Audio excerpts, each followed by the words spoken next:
I have been waiting for this moment for a long time. Pete Buttigieg, also known as the Rat or Pete Buttigiegalo, has finally dropped out of the 2020 presidential race. And I've been waiting to play this crab dancing video for months.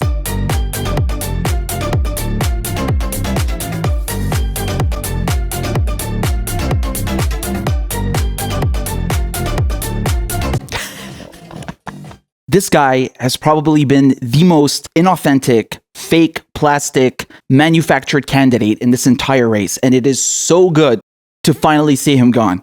Every time he'd get on a stage, all he would do is talk in platitudes. He reversed his position on Medicare for All. At the beginning of the race, he comes out as a pseudo-progressive who's a stan of Bernie Sanders. And then bit by bit, he completely pivots and ends up at the end of the race, he's just basically attacking Bernie Sanders any chance he gets. Totally focus group, poll-driven candidate, and it's so good to see him gone. So many people are sick of this guy. He had no support among millennials. He had no support among people of color. I mean, let's look at his performance so far in this primary. He came in first place in Iowa by rigging the primary. He paid for the development of the app that was the shadow app that was used to count the votes. Just a whole dirty fiasco right there. And then when it comes to New Hampshire, the guy comes in second place, which is expected because we're talking about very white states right there. Okay, Iowa and New Hampshire. Then when we finally get to a state with some sort of diversity, like Nevada, oh, he plummets. He's in third place. Would you look at that? And then we get to another state with a lot of minority voters, South Carolina. And oh, as expected, once again, he plummets even further. Comes in at fourth place. Before people even voted, we already knew this guy has like virtually no black support or Latino support or people of color support at all. And you just can't win the Democratic nomination without those votes. They are the backbone of the Democratic Party. It's not happening, okay? You know, Bernie Sanders absolutely crushed it. He got the overwhelming majority of the Latino vote in Nevada. And then all the other candidates, with the exception of Joe Biden, didn't even get more than 10%. They got under 10% of support among Latino voters.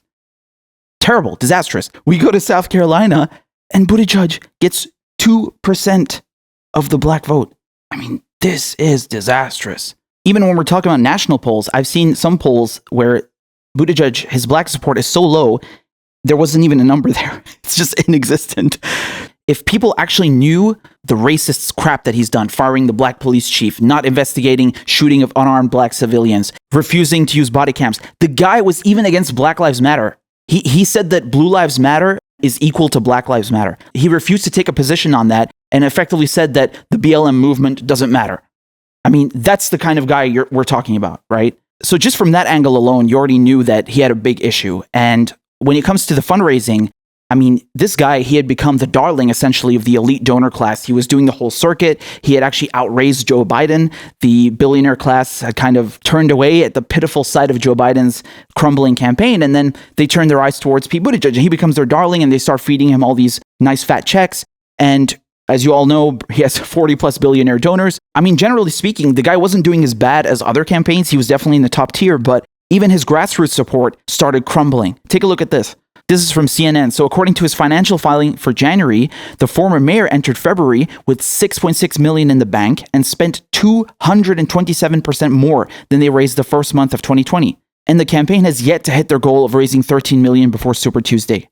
One reason for this issue, the percentage of Buttigieg's fundraising from small dollar donors over time has fallen from 65% in early 2019 to just 29% in January. So you see, the guy is outspending his budget.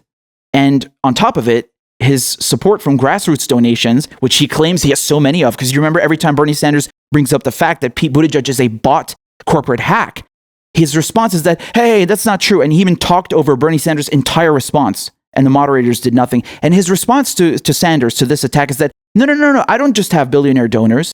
I also have tons. I have hundreds of thousands of small dollar donations from individual donors. Really? Where are they?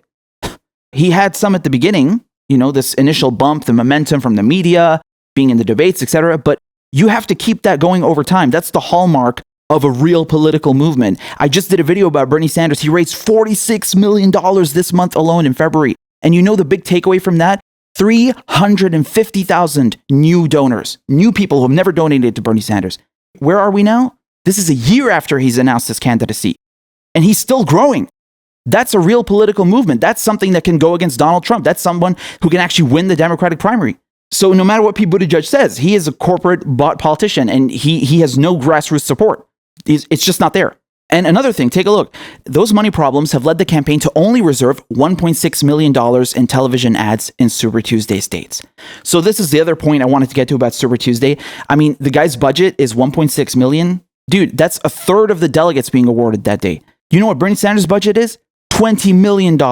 This is reminiscent of Joe Biden. Joe Biden spent something in six figures. It's not even $1 million in Super Tuesday states. He didn't even bother campaigning in there. Right? That's like Hillary in 2016. She just doesn't bother going to, the Midwest. It's like, doesn't bother going to battleground states. Yeah, I'll win it. No, he's got a budget that looks very much like Joe Biden's, and you're just not going to win Super Tuesday with that. It's not happening. And this is probably another reason why he's dropping out now, because if he goes on and he actually runs on Super Tuesday, he's going to get demolished. It's going to be really, really embarrassing for him. That's just not going to look good for you politically.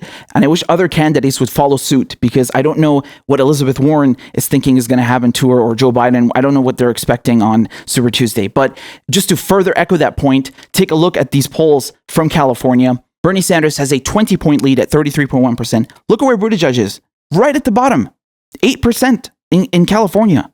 Look at Texas, exactly the same thing, all the way at the bottom. Doesn't even register, somewhere around 8% as well. Look at Virginia, 4th place, somewhere around 10%. Bernie Sanders crushing it everywhere. Clearly, absolutely no chance, no path forward, no black support, no support among younger voters or millennials, no support among working class people. I mean, there's nothing there, man. It's a house of cards. If he goes into Super Tuesday, he's going to get demolished. So it's good he actually dropped out, maybe save some face right now. I'm glad that his CIA puppet masters reeled him in. They threw a piece of cheese and lured him back into Langley. So all the disingenuous attacks that he did, attacking Medicare for all, trying to appease both sides and pretend that he's a progressive while also taking money from billionaires. You can't fix a corrupt system that is bought by billionaires by taking money from billionaires. Okay, that's just not happening. So go back to your wine cave, all right? It's over. Not to mention that this guy was openly advocating on stage to keep on bombing the Middle East, to keep troops inside my country, and continue this war hawk, neo-colonial imperialist nonsense. I did a video, by the way, on Syria, on Idlib, and his response about that. Go take a look. So now you might be asking yourself, well, where are all these Pete Buttigieg supporters going to go? So according to the latest data, you'd have 21% of them going to Bernie Sanders, and 19% either Joe Biden or Elizabeth Warren, 17% Michael Bloomberg. Honestly, I don't know where they're going to go. I mean, it's a toss-up. So this makes the election much more interesting now. The primary is narrowed down to 4 main candidates. I wouldn't really count Klobuchar in there. You have Bernie, Biden, Warren, and Bloomberg, who is a substantial threat. I mean, this guy has too much money, and we'll see how it goes from here. I hope that Elizabeth Warren and Joe Biden take a cue from Pete Buttigieg and just drop out before they embarrass themselves further, because Joe Biden especially, I mean, he's not going to fare well on Super Tuesday. And if they stay in this race, and I think this is the reason why, they're effectively doing this just to screw over Bernie Sanders and make sure he doesn't get a majority of delegates. So anyway, it's good to see this plastic politician gone. Good riddance. And I hope we don't see him again, although unfortunately that's quite possible. But let's leave that to another day. And remember, we're trying to hit our 50 new membership goal by the end of the month. So if you want to support independent media, you want to support progressive channels, this is the spot. You can support the channel for as little as $2 a month on Patreon or on PayPal. Links are in the description. Thank you so much, guys.